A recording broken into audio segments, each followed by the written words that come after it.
MTE 2021 Virtual Edition will be the catalyst in encouraging innovators and inventors to share and inculcate innovativeness and sustainability in their research. Innovation is not just about making new and better products. It encompasses all aspects of ideas, processes, systems, services, methods, and models. As large gatherings are no longer encouraged, I'm happy to see that MTE has gone virtual. This will allow more innovators and to promote their innovation and share their ideas with the world. We look forward to university putting a strong efforts to forge strategic collaboration with industry to generate new sizes, innovations, and commercial entities. There may come a day in the near future when we have overcome this crisis, but our innovations may be able to assist another country in their fight against the pandemic. To lift student engagement and attainment in innovation and to support teachers and improve student outcome, innovation and technopreneur mind. Involving youth at an earlier stage is important, especially as Malaysia is slowly but surely becoming a greying nation. Innovation alone is not sufficient. We must also create an infrastructure for incubation of ideas and transform them into successful ventures. Enhancing not only in the design but also the delivery of public goods and services for the people. Innovation in government is imperative not only to transform but also to stay ahead of change. The quick responses to protect its citizens from COVID-19 shows the unity of the nation. Know that your contribution is critical to the transformation of our country. I'm fully confident that this year's MTE IIA, albeit on a new normal platform and approach, has achieved its desired impacts. It has been nurturing the innovation culture among scientists, researchers, students, and startup founders in order for them to transform their ideas into business ventures.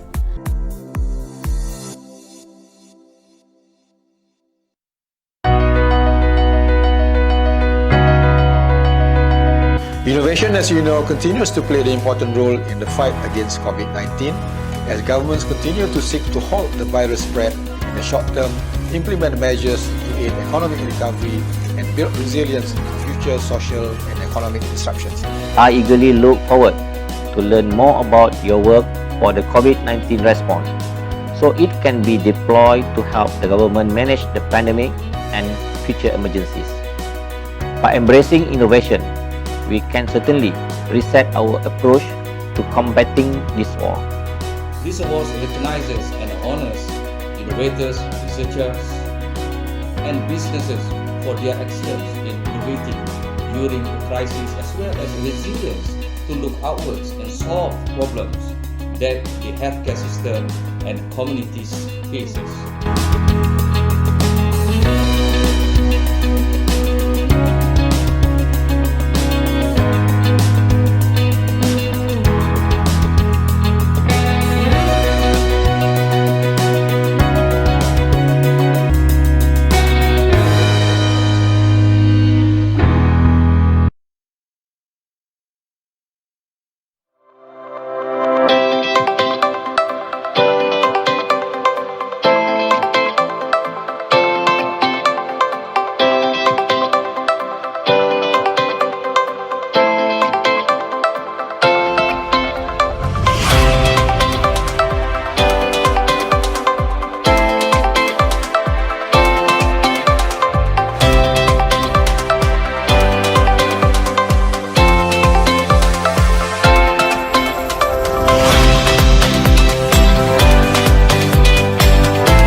Jabatan Kimia Malaysia makmal terpilih semenjak 1909.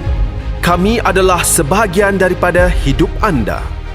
Jabatan Kimia Malaysia memainkan peranan penting dalam menyediakan perkhidmatan analisis saintifik bersepadu dalam bidang forensik, keselamatan makanan dan minuman, perlindungan alam sekitar serta industri.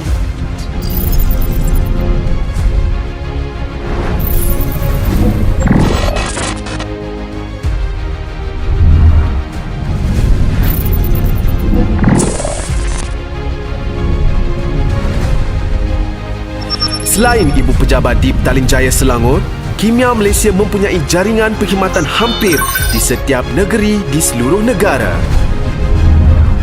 Menegakkan keadilan melalui Pusat Analisis Sains Forensik, Bahagian Narkotik, Bahagian Toksikologi, Bahagian DNA Forensik, Bahagian Kriminalistik serta Bahagian Pemeriksaan Dokumen. Melindungi rakyat dan alam sekitar melalui Pusat Analisis Keselamatan Air Minum, Makanan dan Alam Sekitar yang memfokuskan kepada bahagian kimia makanan, bahagian kualiti air, bahagian bioteknologi dan bahagian kualiti alam sekitar. Menyokong perdagangan dan industri negara melalui Pusat Analisis Industri dan Tarif Kastam yang memberi perhatian kepada bahagian klasifikasi tarif, bahagian industri serta bahagian keselamatan kimia.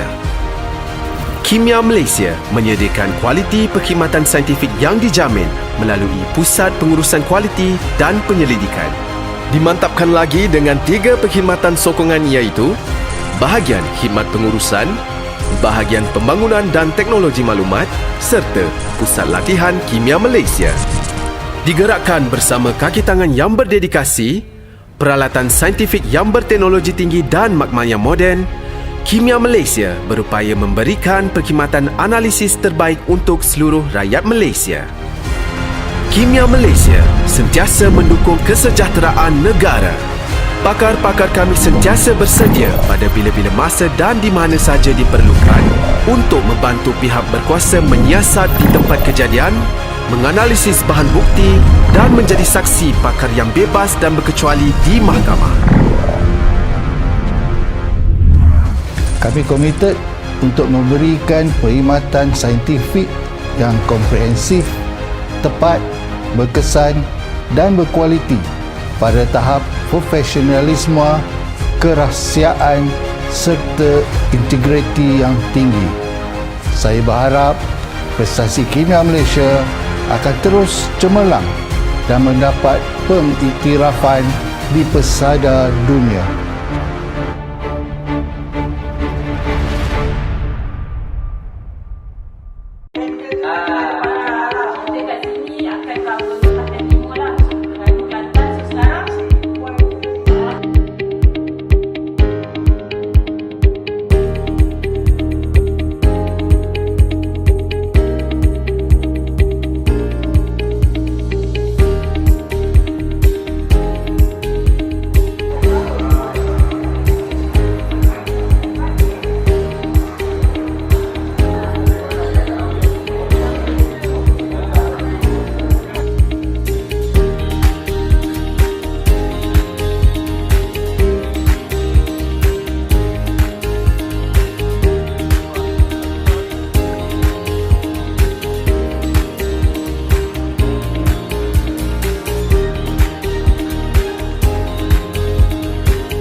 Setiap cawangan-cawangan, kalau kes-kes biasa macam polis ataupun kes-kes dadah macam tu, cawangan-cawangan boleh analisa sendiri. Cawangan Kelantan boleh analisa sendiri, cawangan Pahang boleh pun analisa sendiri.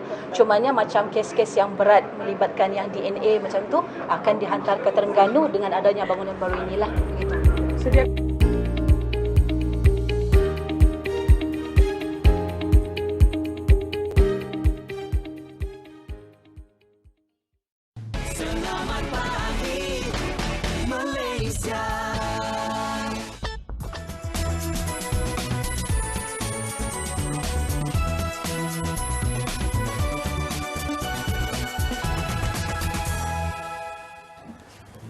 Wow, memang betul kena sains dan teknologi dengan segmen yang kami bawakan untuk anda pada pagi ini.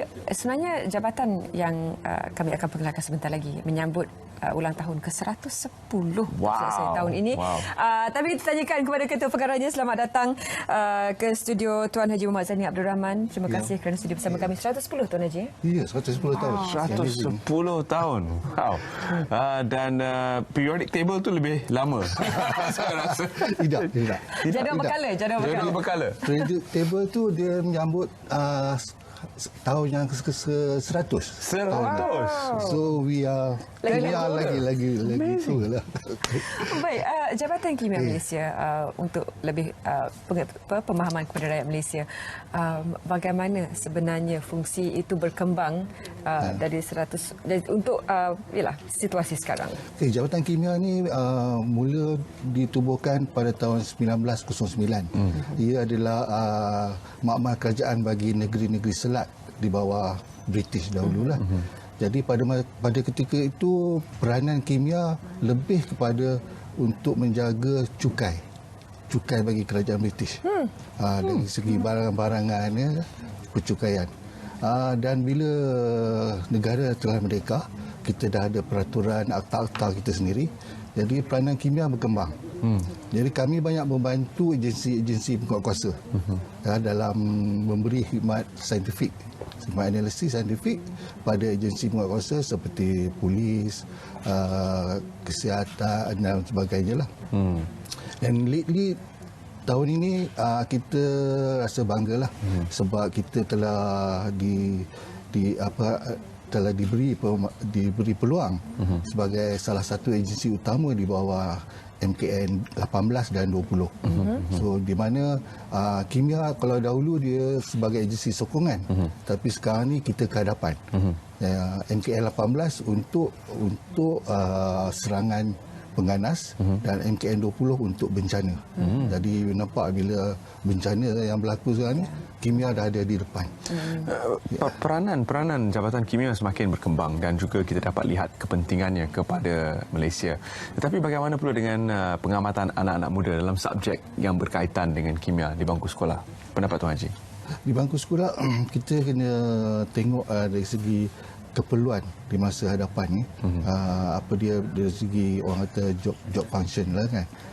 Tapi kita lihat apa pembelajaran di sekolah itu kadang-kadang bila dia masuk ke era pekerjaan seperti jabatan kimia tu, the basic itu mesti ada lah. Tapi di kimia ni kami lebih pada on the job training, latihan masa bekerja.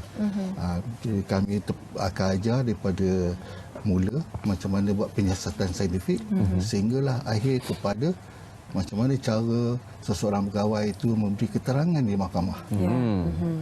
Sebab kalau diambil contoh situasi sekarang di Kuala Lumpur dan juga Pasir Gudang dan juga kes-kes jenayah yang dapat yang dipaparkan di media-media, bagaimana sebenarnya ini membantu orang ramai memahami lebih lanjut tentang peranan ataupun juga tugas Jabatan Kimia. Kalau dulu kena sebagai backroom boys kat belakang unsung hero, Wira tidak di sana, dalam bilik dalam lab, jadi orang tak tahu. Jadi bagaimana sekarang ini ia membolehkan masyarakat lebih faham dan lebih peka dengan kewujudan Jabatan Kimia? Okay, kalau memanglah dulu kami lebih kenali sebagai backroom boys yang orang tak kenal ya. Sebab bila berlaku apa-apa kes, pihak polis yang dihadapan ya, dan mereka ambil sampel-sampel dan bawa ke makmal dan kami jalan analisis, kami keluar laporan dan dibuktikan di mahkamah lah. Jadi orang tak tahu. But now kita perlu ke depan. Kita perlu ke depan, kita pergi dan jadi nampaklah peranan kimia itu lebih menonjol di situ lah. Kita di sini kita dapati bila kita pergi ke depan, apa yang menguntungkan ialah sebagai seorang juru analisis, kita tahu apa dia sampel-sampel yang berada di tempat kejadian yang mustahak untuk membuktikan satu kes. Sebab kadang-kadang pegawai penyiasat kadang dia ambil saja dan hantar. Dan ia menjadi satu bebanan pada makmal. Bila banyak bahan kes dia hantar dan kami ada masalah dari segi tempat penyimpanan. Tempat penyimpanan, lepas tu semua bangkai yang diterima tu kita kena analisis. But bila kami di hadapan, kami akan beritahu, okay, this is important, yang ini mustahak, yang ini perlu hantar. Jadi di situ kita boleh shorten and lessen bilangan kes dan mempercepatkan pengeluaran laporan. Jadi lebih efisien dari segi pemilihan evidence dan sebagainya. Anda sedang saksikan visual bagaimana Jabatan Kimia bekerja di lapangan dan juga di Makmal bagi menyelesaikan kes-kes dengan menggunakan kajian dan juga sains forensik. Ini juga berkaitan dengan isu-isu semasa yang telah Leha sebutkan tadi, dan ini merujuk kepada kepakaran yang sentiasa diperlukan. Dan syabas dan tahniah kepada Malaysia kerana telah terpilih untuk menjadi tuan rumah kepada satu acara yang bakal dianjurkan tidak lama lagi. Saya baru balik dari Perancis menghadiri General Assembly bagi IUPAC, International Union of Pure and Applied Chemistry, yang mana kami pergi selain pada mesyuarat, dan kami juga membuat bidaan untuk Malaysia menjadi tuan rumah General Assembly pada tahun 2025.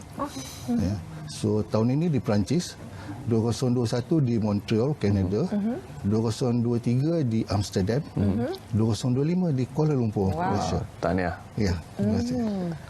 Dan bagaimana dari segi usaha untuk mempromosikan peranan dan juga potensi yang ada dalam Jabatan Kimia Malaysia kepada golongan muda supaya mereka juga tertarik untuk jadi sebahagian daripada warga kerja Jabatan Kimia? Okey, Kimia Malaysia ada beberapa program lah, terutamanya kami di bawah inisiatif daripada Mestek Kementerian dan juga YB Menteri sendiri, di mana kita ada program Estate in School. Estate in School ia lebih pada memberi pada menonjolkan atau menerangkan peranan-peranan agensi di bawah kementerian pada sekolah-sekolah lah. Jadi Kimia Malaysia telah diberi sasaran kita perlu capai sebanyak 72,000 murid-murid sekolah bagi tahun ini. So setakat minggu lepas kita berjaya dalam 60%, dan kita harap sehingga November nanti kita akan capai lebih pada 100%. Lebih daripada 100%. Dan dari segi kesinambungan dan keterbukaan peluang-peluang untuk Kimia Malaysia terus berkhidmat, apakah lapangan lain selain daripada jenayah, kajian forensik yang melibatkan Kimia Malaysia? Kita perlu ada perancangan lebih, ya. Jadi dari segi strategiknya, pertama sekali kita mula buat kolaborasi dengan agensi kerajaan yang mempunyai makmal, supaya bila kita berhadapan, kita berbincang apakah bidang yang mereka nak buat dan apa bidang kita buat, supaya kita tak clash, dan juga yang mustahaknya untuk optimumkan penggunaan sumber-sumber kewangan, peralatan dan sebagainya lah. Jadi kita dah dapat segregate yang itu. Kemudian kita juga ada kolaborasi dengan pihak industri dalam dan luar negara. So kita dah ada, Kimia Malaysia dah ada satu kolaborasi dengan luar negara daripada satu syarikat Shimazu daripada Jepun. Di mana mereka ada inovasi peralatan baru saintifik yang akan dibawa ke Malaysia, dan Kimia akan gunakan yang pertama akan gunakannya untuk analisis dadah. Jadi itu. Yang satu lagi, yang semasa saya di Perancis tu, kita ada bincang dengan IUPAC sendiri, dan mereka nak kerjasama dengan kita untuk menentukan wanila, sama ada wanila tulin atau wanila asli ataupun sintetik. Dan jadi portfolio tu begitu luas untuk digunakan, dan saya kalau syarikat korporat juga perlu mengambil peluang kerana laporan yang dikeluarkan adalah unbiased, memang dipastikan neutral dan disahkan. Bagaimana pula usaha untuk Jabatan Kimia mengembangkan lagi peluang dari segi itu, terutamanya barangkali boleh menambah pendapatan untuk menjana fund untuk jabatan.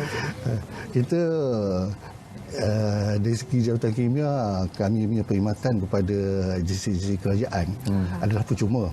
Ya, is a G2G, percuma lah kan. Tapi dengan kolaborasi dengan pihak industri dan sebagainya, kita lihat pada apa keuntungan yang bukan hanya jabatan, tapi apa negara boleh dapat daripada situlah. That's why we have orang kata win-win situation lah kan. Bila kita bangunkan, contohnya kan, bila kita bangunkan bahagian chemical weapon, senjata kimia tahun 2005, kita banyak membelanjakan peruntukan untuk peralatan dan juga untuk membangunkan modal insan. Tetapi tak ada kes berlaku. Sehingganya yang baru-baru ni kes John Nam. Bila ia ini berlaku, kimia sudah bersedia. Bila kita dah bersedia, negara luar macam orang kata terpegun lah. Mereka tak sangka yang Malaysia boleh ada kepakaran dan ada kemudahan untuk analisis. Jadi ini macam salah satu apakah peranan kimia for the next masa depan, itu yang sedang kami rancang, kita bangunkan supaya when something happen, kimia telah bersedia. Sebab pre-planningnya banyak sangat. Ya, betul. Kepada anak-anak muda yang ingin berkhidmat sebagai pakar forensik ataupun pakar kimia, apakah hala tuju yang perlu mereka pilih dari segi jenis subjek yang diperlukan dan jurusan mana setelah tamat pengajian sekolah menengah nanti?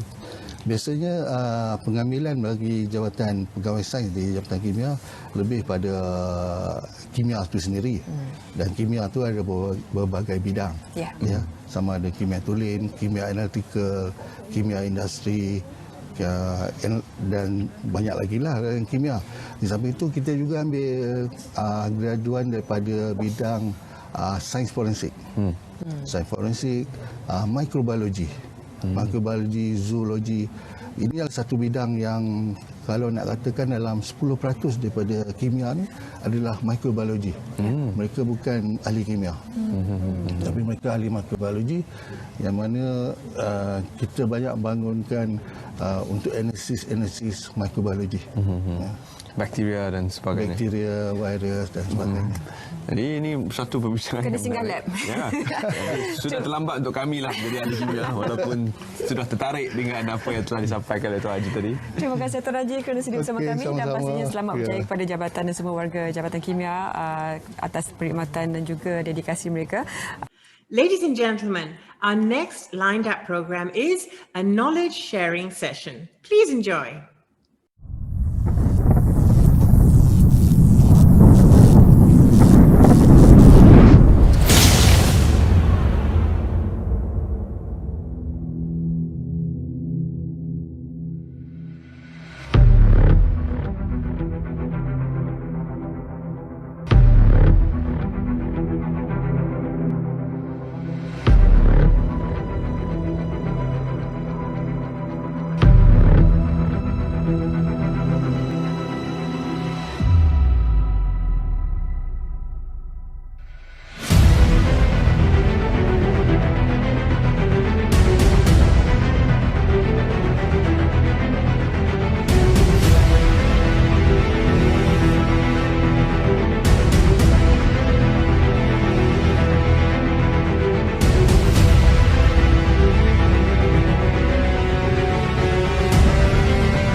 Dan seterusnya analisis di lapangan, iaitu in situ di tempat kejadian itu berlaku.